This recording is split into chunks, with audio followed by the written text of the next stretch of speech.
So thank you everyone for braving the elements and agreeing to be here. I had a good turnout this morning. About 10 people came, which was nice. So what I'm going to be doing today is summarizing what I learned at the TESOL Ontario conference. I was there as a poster presenter, so I kind of did a morning session from 8:30 to 9:30, which was a little bit painful. But then after that, I had the full day free to go to different presentations. So what am I going to discuss today? So I've decided instead of just summarizing each talk one by one, which is a little bit boring, is to focus on kind of the commonalities that I found within the presentations. So I'm going to be looking at 6 skills that EAP students seem to struggle with,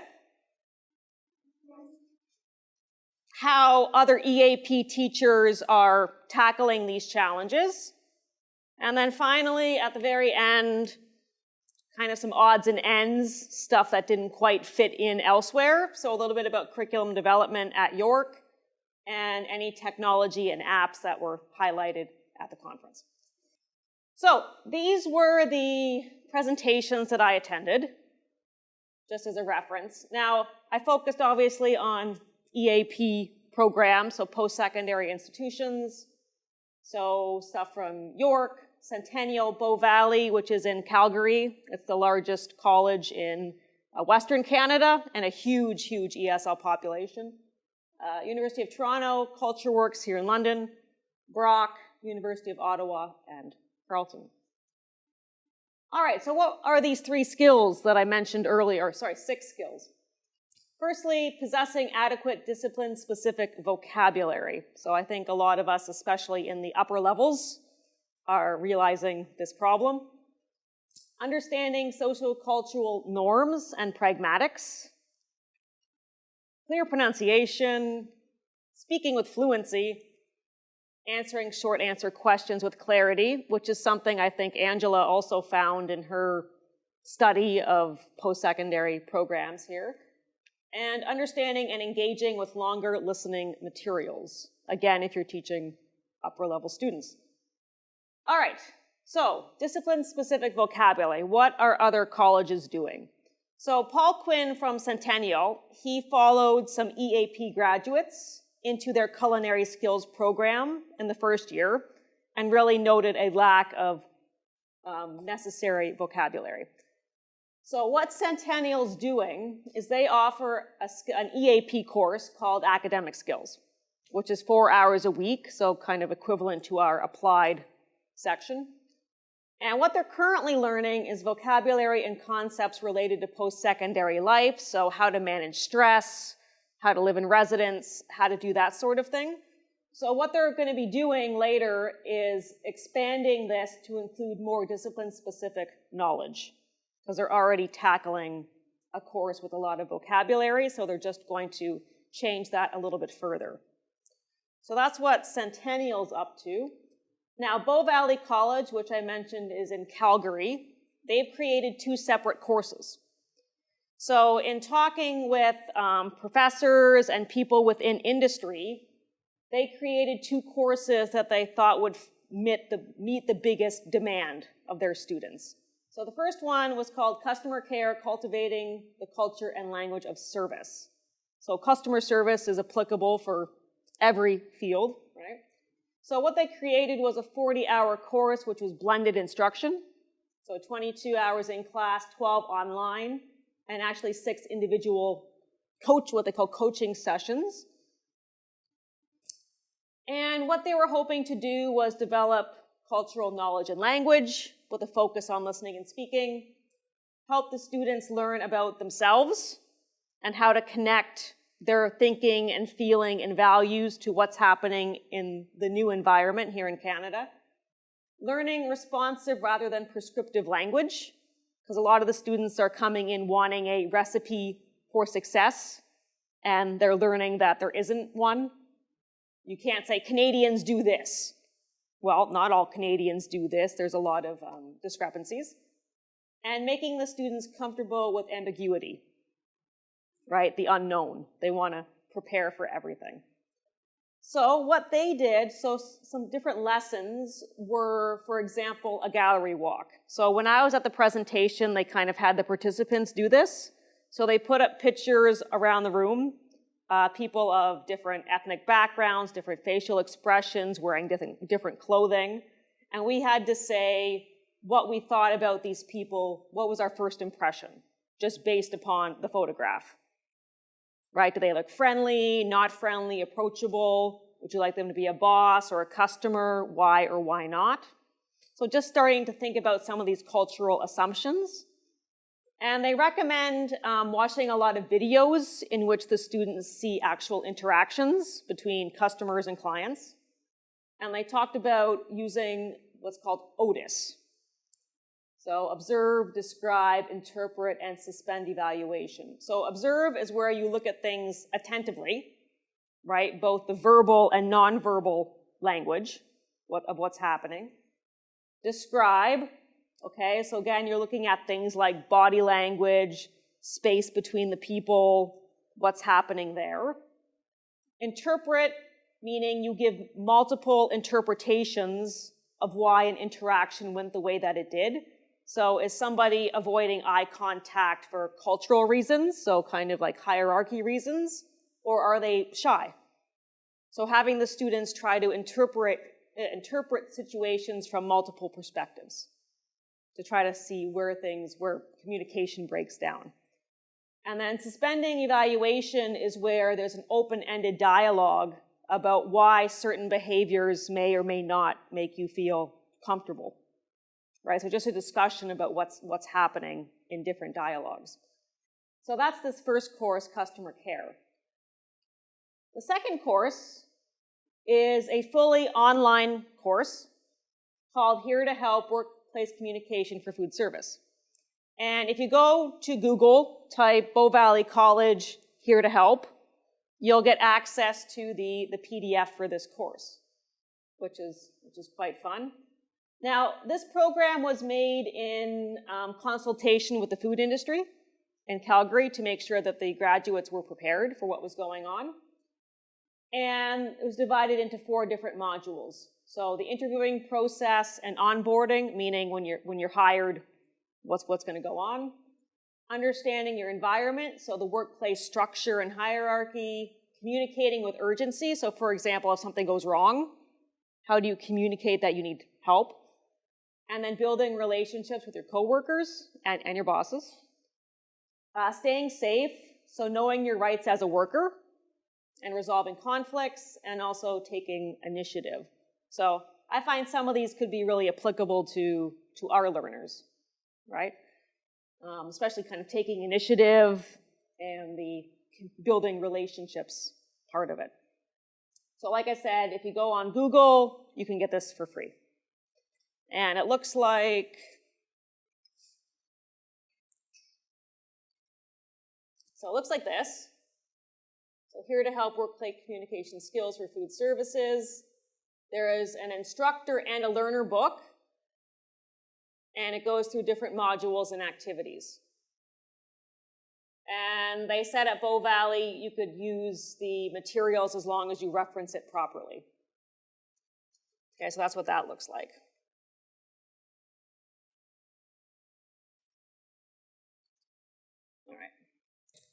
All right, so the second thing they were talking about was pronunciation, clear pronunciation. So I went to 2 presentations that focused on this.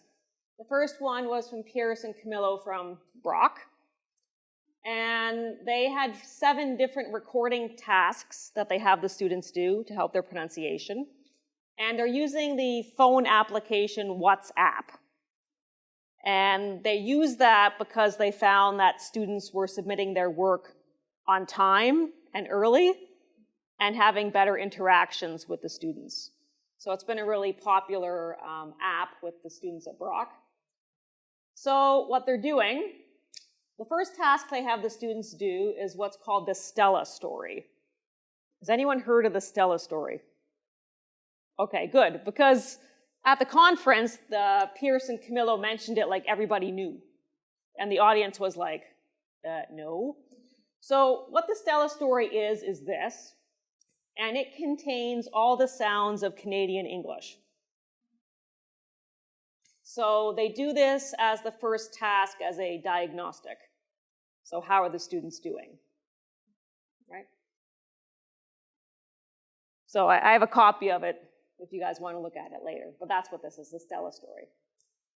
They also focus on word stress, so contrastive stress, so words that are nouns and verbs, object versus object. Sentence stress, so using contrasting pieces of information, so thinking about thought groups, content, and function words. Task 4 was about fluency, but I missed a lot of the details because they were talking really fast. They focused on teaching them rhetorical language, which I thought was interesting because that's something we don't really focus on here. So learning things like analogy, allusion, hyperbole, that sort of stuff. For paraphrasing, they have the students paraphrase their favorite quote or one that's really meaningful to them, and then explain why it's meaningful. And the last one is arguing on the side of a controversial topic. So these are just the different strategies that they're using to teach pronunciation at Barak. Yes? Are these embedded in different levels, or is that a certain level all at one time? Is there how they do this? I think it's just strictly a speaking and listening course. Yeah, I think it's their advanced level course, kind of like a bridging program. All right. Then there's St. John from University of Ottawa. And what she teaches is strictly pronunciation.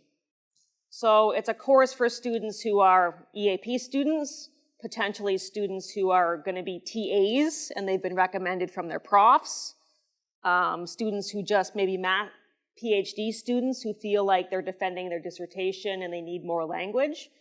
So St. John teaches a variety of different students. But what she created was 5 different pronunciation profiles and then created tasks to target these different skills. So within her class, everybody does the same tasks, but there's certain tasks targeted for certain students. So the first profile is a student who just has problems being understood in a lot of areas. So this student is very aware of their challenges, is looking for a lot of rules about pronunciation, and requires a lot of feedback.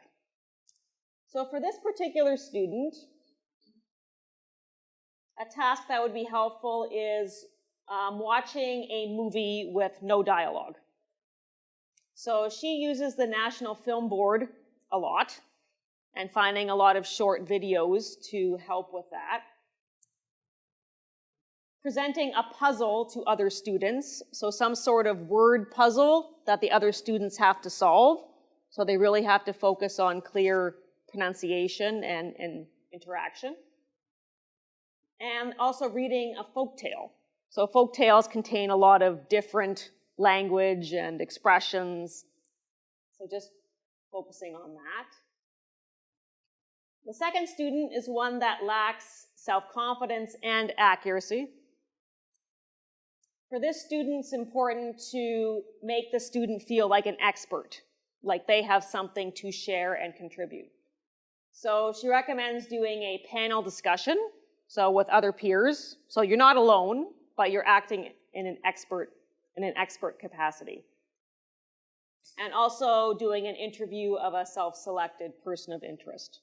Again, being able to choose your interests. This person has confidence but doesn't self-monitor. Okay, so they're overconfident in their speaking abilities. I think we know a lot of those students. Yeah.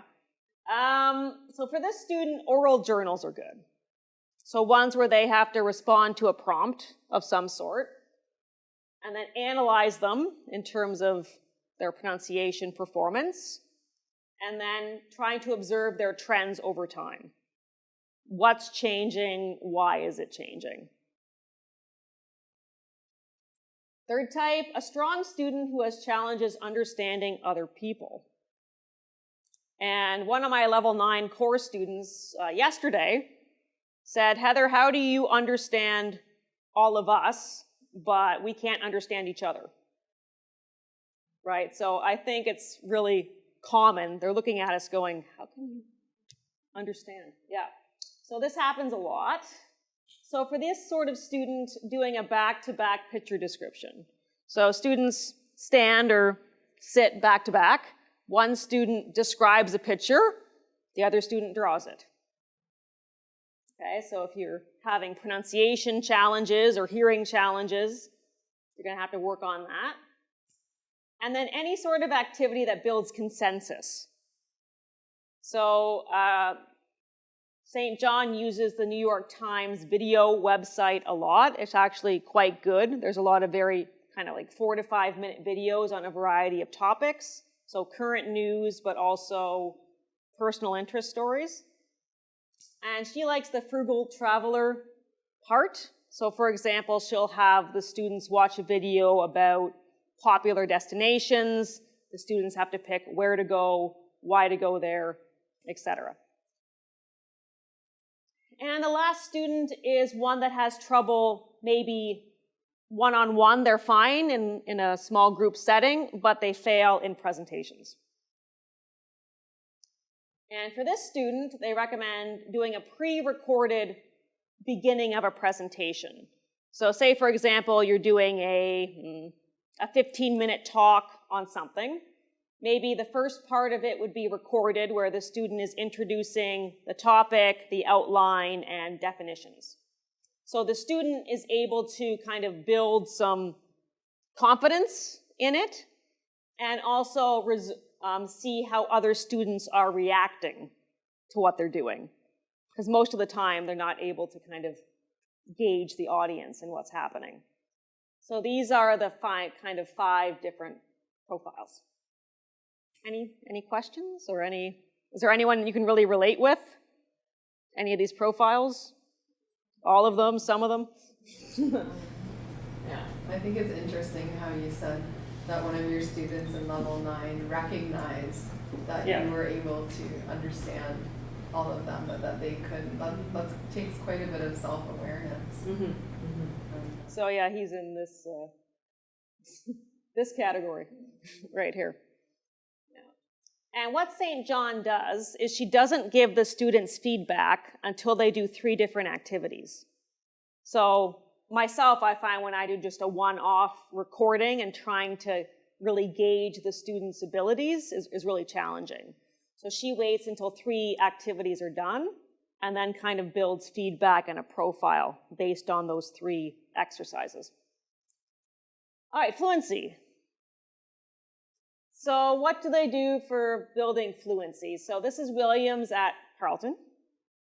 And he thinks fluency building activities should be time pressured, encourage topic repetition, encourage formulaic expression use, incorporate paraphrasing and summarizing, allow learners to gain self-awareness, and allow learners to learn from more advanced peers.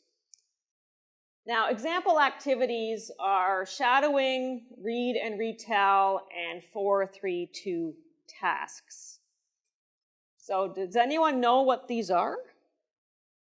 Any of them? Yeah, so you read something and then kind of paraphrase it or summarize it, right? Shadowing is where a student talks about any given topic, then the listener takes notes and tries to replicate what the other student said. 4-3-2 is when a student talks to 3 different peers, okay, on the same prompt. So that's where there's this idea of topic repetition, right, to build up being comfortable. So with the first students, they talk for 4 minutes about the topic. So one student talks for 4 minutes, then the next student talks for 4 minutes. They move to the next partner, talk about the same topic, but this time for 3 minutes apiece. Then they move to the third partner and only have 2 minutes. So repetition is time pressure. Yeah. And what the students are doing is they're learning from their more advanced peers. So they're taking on grammar and vocabulary and learning what's effective and what's not effective. And again, picking up these paraphrasing and summarizing abilities along the way. So these are kind of some activities that are recommended. What do you think? Do you spend a lot of time on fluency activities? I do something like I didn't know it was a 4-3-2, but before their final presentation, I have them talk to 3 different people, you know, and like, okay, I give them different questions on their, first talk about your topic, Yeah. you know, each of you, so that you're practicing before the day of your presentation to get you kind of, then I can come around and have trouble with pronunciation. I just don't time it like that, and I didn't know it had a fancy name. As hearing all this, I'm wondering, how is the teacher organizing all the different, you know, I'm thinking, how do you manage all of this in your class, identifying needs and getting all the right thing, and getting the advanced peers, how are you pairing people up? I'm thinking of all. Yeah. I mean, obviously, you have to kind of establish, okay, who do you think is going to work well together? Who's going to feed off other people? It all looks really good. I think actually imagining Yeah. Yeah. So definitely some of these will be easier in a smaller class situation. Or you can even do it as a recording, right? They have 4 minutes to record the first time, you know, and moving forward. Or just even the other one before that, where they had the different, you know, identifying the different skills, so everybody's working on it. Just the time to identify where everybody is. Yeah. How long their course is, things like that. Yeah, so I think she taught it for like a 4-month, like a regular term course, and it was only pronunciation. Yes. Oh, there we have it. So, There we go. oh, it makes sense, right? So this is all kind of in the perfect world, but there's certain interesting activities. All right, then there's answering the short answer questions. So again, this is Quinn, the guy who followed in the culinary students into their regular programs, and he really found that they're struggling on the tests with short answer questions. So he says that the EAP teachers should use more short answer questions in reading and listening tests, not multiple choice, fill in the blanks, etc. Show less leniency with grammar mistakes. You know, really nail them if they're having trouble. Focus on teaching expository writing in the classes, maybe not narrative writing. And assign preparatory homework prior to tests so the students have the knowledge and the vocabulary that they can then apply in a test situation. So I really do like this one because I don't think it happens as much as it should, that the students are going in there blind. And in a post-secondary context, they're going to have their textbook, maybe some PPT slides from the professor. They're going to have something to go with, right? So I like this idea. How do you feel about short answer questions? I find that students struggle too sometimes. Like, for example, on a core test for reading comprehension, I was just meeting with a couple students after class, and the question was according to the author, and then something about the reading, and some of the students it's in level 6, and some of the students didn't know according to the author what it meant.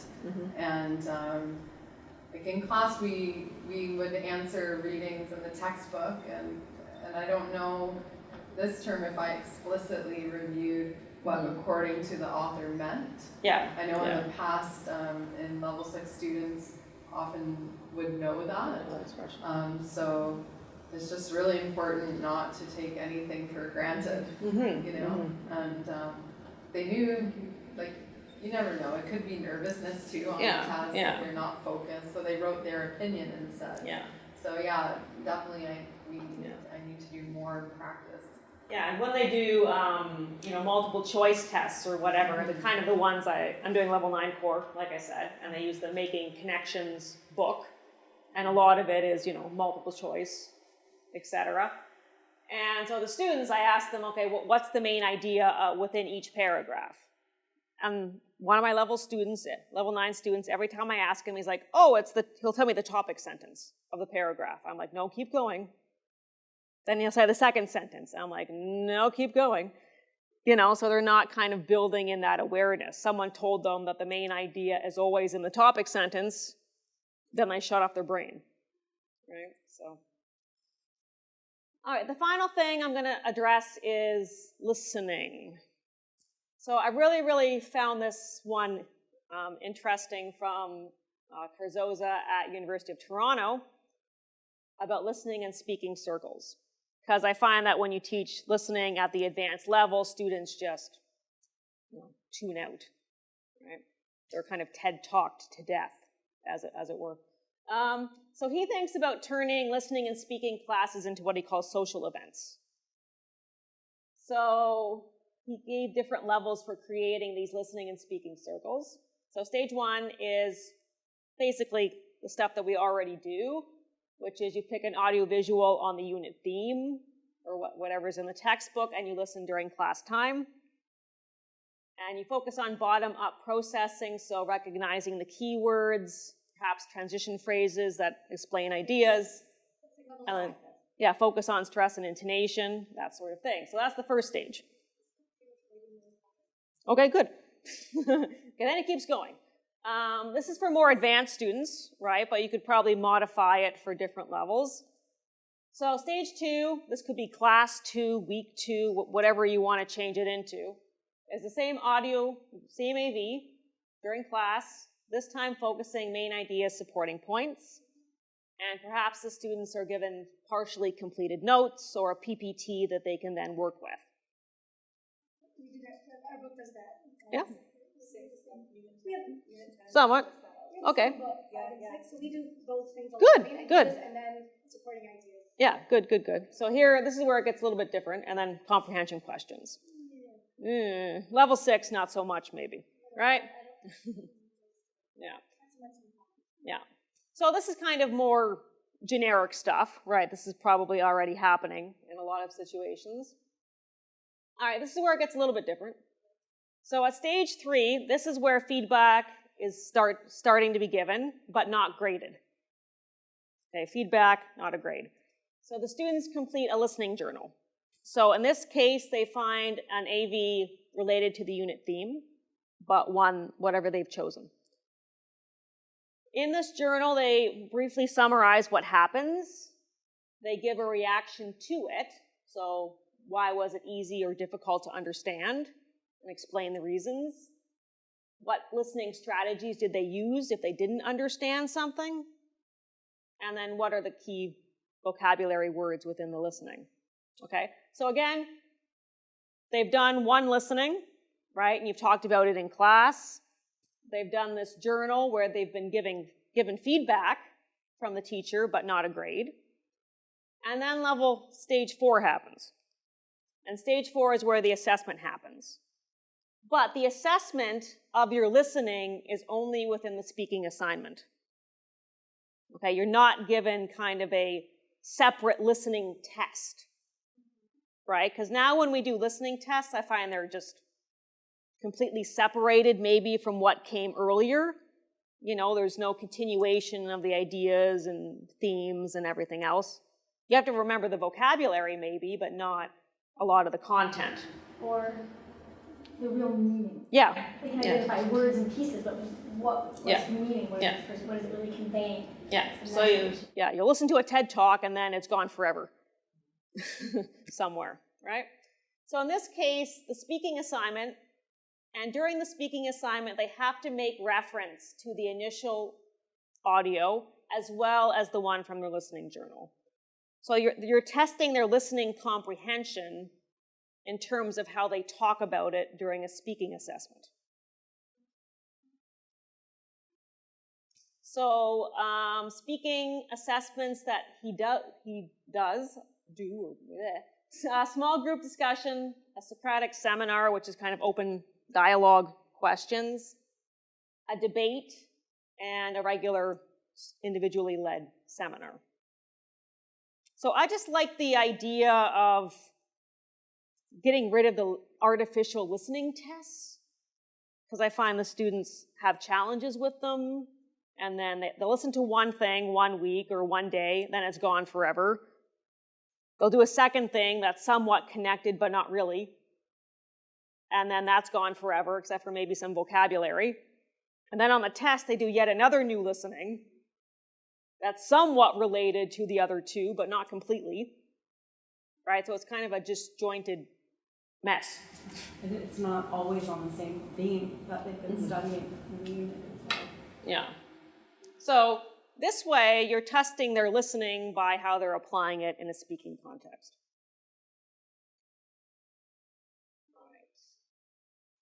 All right, so now we're on to the odds and ends portion. So at York, so I went to a session about how York modified their curriculum. So this is for their bridging program. So the students in the program are taking EAP, but also one or two courses within their own programs. The other cohort cleared me out of my handouts, but I can give it to you later if you want. I just found it interesting how they did their curriculum. And then online or technology-related information. So people interested in online teaching or tutoring or even group work. So a lot of times students don't have time to stay on campus and meet together. They have difficulty. They could download some of these free software programs and be able to have kind of a webinar-style conference at home, right, at a different time on the weekend, etc. So WebEx, Zoom Conference, and Google Hangouts. Collaborative writing, so Google Slides. Is anyone familiar with Google Slides? Yeah, Corinne, putting up her hand in the back. So it's basically like a PPT, right? But you can share the PPT link with your students, and then they're able to edit and add information and see the link together. So in my level 9 class tomorrow, I'm going to have a vocabulary task where students have to, complete certain vocabulary words on certain slides. And then since all of the students can access it, they can all see it as a studying aid for the final test, right? Yes? Have they had to get Gmail accounts? No, they don't have to. You just send the link. And if you put on something saying anyone can edit the link, so anyone who's been sent the link is able to edit it, then it's fine. You could send it to their FOL emails. So I'm going to try that tomorrow and see how it goes. Powtoon, is anyone familiar with Powtoon? Yeah, a few people, right? Yeah, so it's kind of a video making software. At CultureWorks, they use it to kind of introduce assignment descriptions. So instead of having like a static paper saying this is what you have to do, what you have to complete. I've used a few that I found online for something else for my applied class. Yeah. Then I tried to make my own. It took a long time to make a little 5-minute Yeah, yeah. So I haven't made my own since. Yeah, so once you get the hang of it, right? Yeah, so, and the other one is Canva. So Canva, I've used it when I teach level 9 applied, because the students are making poster presentations of the different provinces. And this allows them to create kind of professional looking posters with minimal skills. Okay, you don't have to be a graphic designer or an artist to figure out Canva. There's a lot of different templates the students can use. They can input the images, whatever they want. Does it print it out? What's that? Does something just print it out? It can be printed out, yeah. Or do they just show the class? Either. Whatever they want. So in level 9, they print out their posters. So how big are they when they put them out? However long they want to be, however big they want to be. So you can set it to whatever dimensions you want, right? But it allows them to do some, nice design. It's not kind of a cut and paste kindergarten experience, right? It looks quite professional. So that summarizes my TESOL Ontario experience. Is there anything else you want to have me discuss in more detail, or what do you think? I don't know. For myself, I was really interested in these listening circles for kind of advanced level students in particular. These pronunciation profiles that were being established, I thought were quite interesting. What else? And what they're doing at Bow Valley College with their kind of discipline-specific vocabulary and how they're really trying to tie that into more of their EAP courses. Yeah. What do you think that you might use in your own classrooms? Oh, I love that profile, all of the profile exercises. And I mean, you can kind of, you know, throw them all together and do different tasks on different days. And if, for some it will be for extra practice, for others it'll be really helpful. Mm-hmm. But I think just doing them, they can help each other and just have that extra practice, right? Yeah. It's good for all levels, I think. Yeah, that's the whole thing, right? So everyone in that class does the same activities, but there's certain ones that target. Yeah, exactly. And we can do it with the current books that we have too. Mm-hmm. Yeah. Yeah. All right. Any other questions? Well, thank you for coming, braving the elements. Oh wow. Well, you're here and it's snowing outside, so thank you.